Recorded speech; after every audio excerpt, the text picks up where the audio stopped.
The historical basis for King Arthur is a source of considerable debate among historians, due to the poverty of British records in the period 450–550 CE. Historian Thomas Charles Edwards noted that, at this stage of the inquiry, one can only say that there may well have been an historical Arthur. The historian can as yet say nothing of value about him. Historian David Dumville summed up his position by saying, "I think we can dispose of him quite briefly. He owes his place in our history books to no smoke without fire school of thought. The fact of the matter is that there is no historical evidence about Arthur. We must reject him from our histories and, above all, for the titles of our books. Some have suggested that Arthur was a mythological or folklore figure, that other mythological figures also may have become historicized. One suggestion is that Hengist and Horsa were originally Kentish totemic horse gods, ascribed a historical role by St. Bede. There is, however, no more early trace of this fictional Arthur than there is of a historical one. Arthur appears in a historical context as a British soldier fighting alongside British kings against the invading Saxons in a Latin text of the 9th century, more than 3 centuries after his supposed flight in 5th–6th century sub-Roman Britain. The legendary king of the Britons of Arthurian legend develops from the 12th century after Geoffrey of Monmouth's influential Historia Regum Britanniae. The name Arthur. The etymology of the Welsh name Arthur is uncertain, though most scholars favour either a derivation from the Roman gens name Artorius,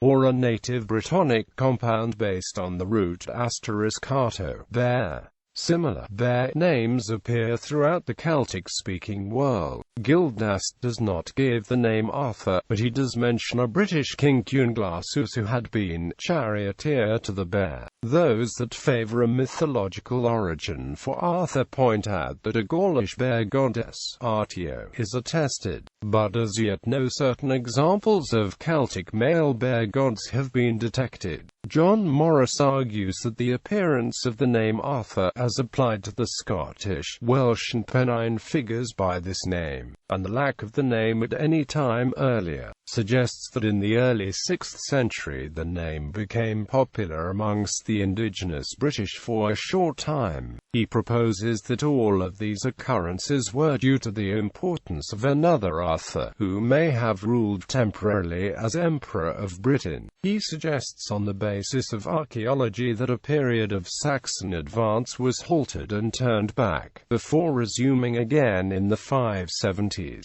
Morris also suggests that the Roman Camullo Junum, modern Colchester, and capital of the Roman province of Britannia, is the origin of the name Camelot. The name Arthur is frequently attested in southern Scotland and northern England in the 7th and 8th centuries. For example, Arthur mac Conaing, who may have been named after his uncle Arthur mac Edain. Arthur, son of Biswa Britain, was another reported in this period, who slew Mongan mac Fiachnai of Ulster in 620–625 in Kintyre. A man named Feradach, apparently the grandson of one Arthur, was a signatory at the synod that enacted the law of Adomnion in 697. Arthur ap Pedra was a prince in Dyfed, born around 570 to 580. Given the popularity of this name at the time, it is likely that others were named for a figure who was already established in regional history or folklore by that time. Alternative candidates for the historical King Arthur. Some theories suggest that Arthur was a byname of attested historical individuals. Lucius Artorius Cactus. In 1924, Kemp Malone suggested that the character of King Arthur was ultimately based on one Lucius Artorius Cactus, a career Roman soldier of the late 2nd century or early 3rd century. This suggestion was revived in 1994 by C. Scott Littleton and Linda A. Malka, and linked to a hypothesis that the Arthurian legends were influenced by the nomadic Alans and Sarmatians who settled in Western Europe in late antiquity. Littleton had earlier written about this hypothesis in 1978 together with Anne C. Thomas. All that is known about Artorius's life comes from two Latin inscriptions discovered in the 19th century in Podstrana on the Dalmatian coast. After a long, distinguished career as a centurion and then primus pilus in the Roman army, Artori was promoted to praefectus legionis, a praefectus castrionorum of the Legion VI Victrix, a unit that had been headquartered at Eboracum since c.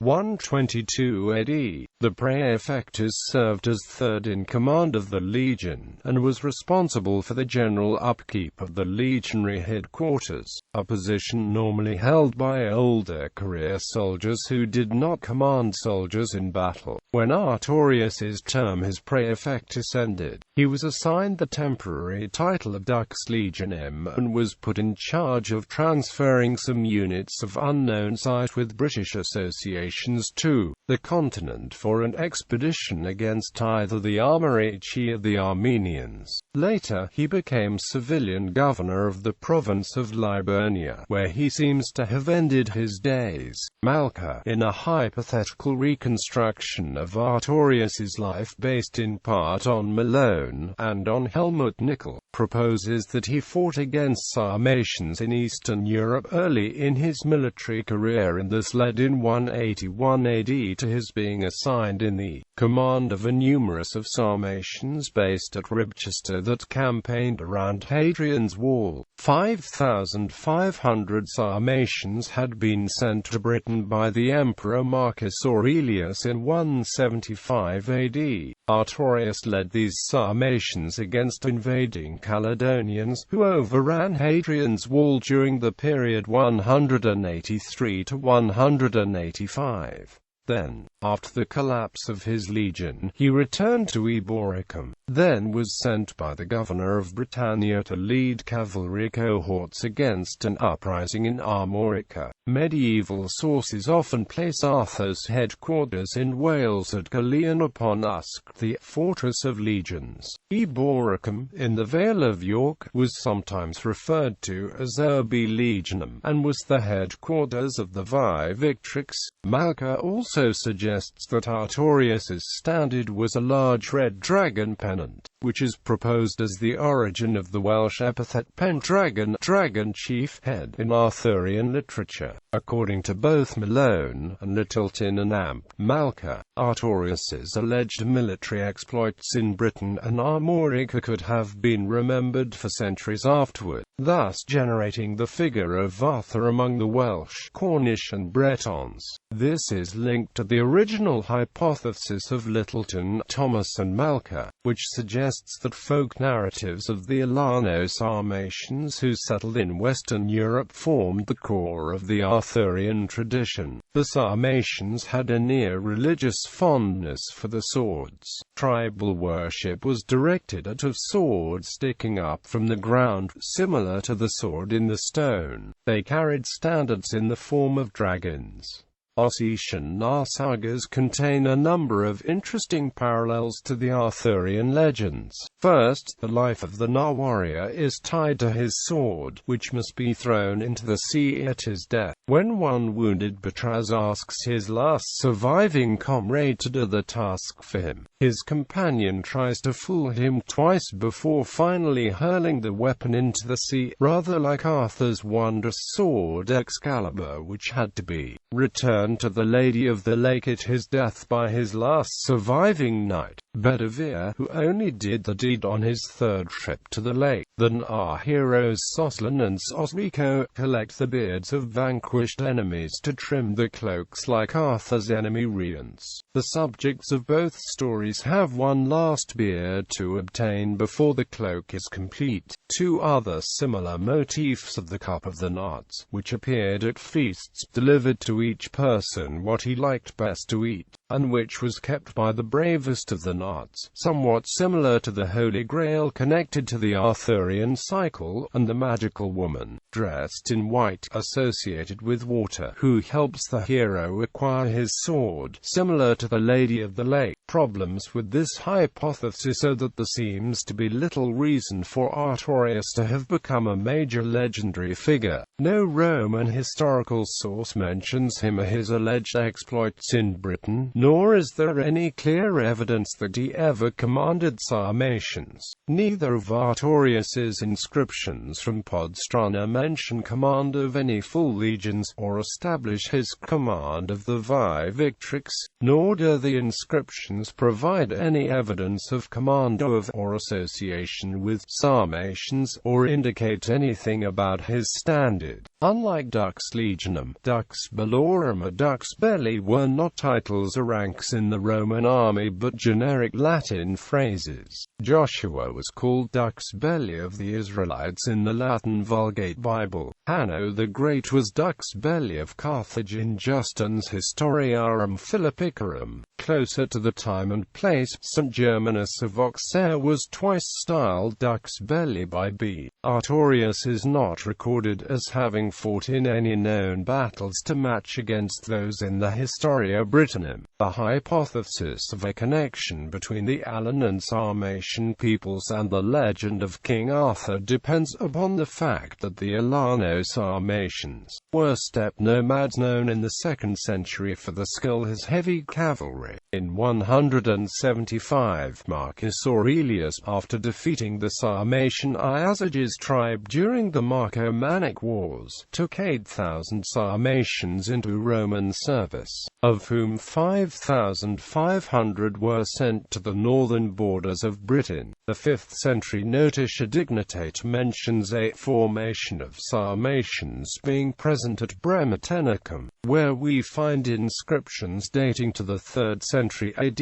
of a wing of Sarmatians and a company of Sarmatian horsemen. Many of the parallels or similarities between Arthurian and Sarmatian tales only occur in writings dating from and after Geoffrey of Monmouth and do not affect the core issue of historicity. Some of the strongest similarities of Arthurian and Sarmatian tales occur in Thomas Malory's La Morte di Arthur, when Arthur and his warriors had already evolved into knights in shining armor. Critics conclude that Sarmatian influence was limited to the post-Galfridian development of the tales instead of historical basis, if at all. Riothmus, meaning kingliest or great king, in Brittonic was a historical figure whom ancient sources list as a king of the Britons. He lived in the late 5th century, and most of the stories about him were recorded in the Byzantine historian Jordan's The Origin and Deeds of the Goths, written in the mid-6th century, only about 80 years after his presumed death. About 460, Roman diplomat and bishop Sidonius Apollinaris sent a letter to Riothmus asking his help to quell unrest among the Bretons, British colonists living in Armorica.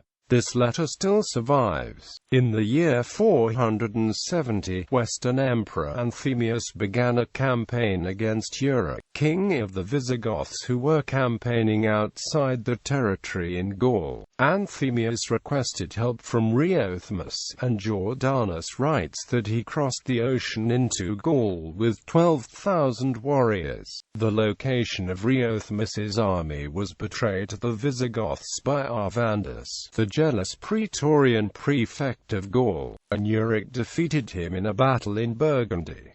Riothmus was last seen retreating near a town called Avalon. Geoffrey Ashe points out that, as above, Arthur is said by the early sources to have crossed into Gaul twice, once to help a Roman emperor and once to subdue a civil war. Riothmus did both, assuming that he was a king in Britain as well as Armorica. Arthur is also said to have been betrayed by one of his advisors, and Riothmus was betrayed by one of his supposed allies. Finally, it is well known how King Arthur was carried off to Avalon before he died. Riothmus, escaping death, was last known to have been in the vicinity of a town called Avalon.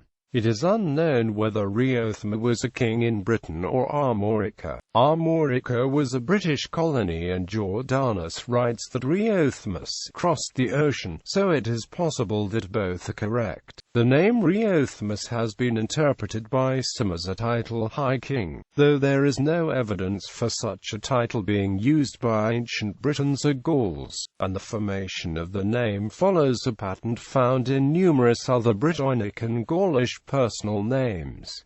Examples include Old Breton, Welsh Cunatam, Cunotami, Condom, Sindaf, Old Welsh Gordaf, Old Welsh Breton Udath, Atham, Uwaratum, Gwrdaf, Old Breton Rumatam, Gwyndarth, Breton Uentamasu. Cognates of the name Riothmus survive in Old Welsh and Old Breton, or are derived from Common Brittonic *rigotamos, meaning most kingly, kingliest.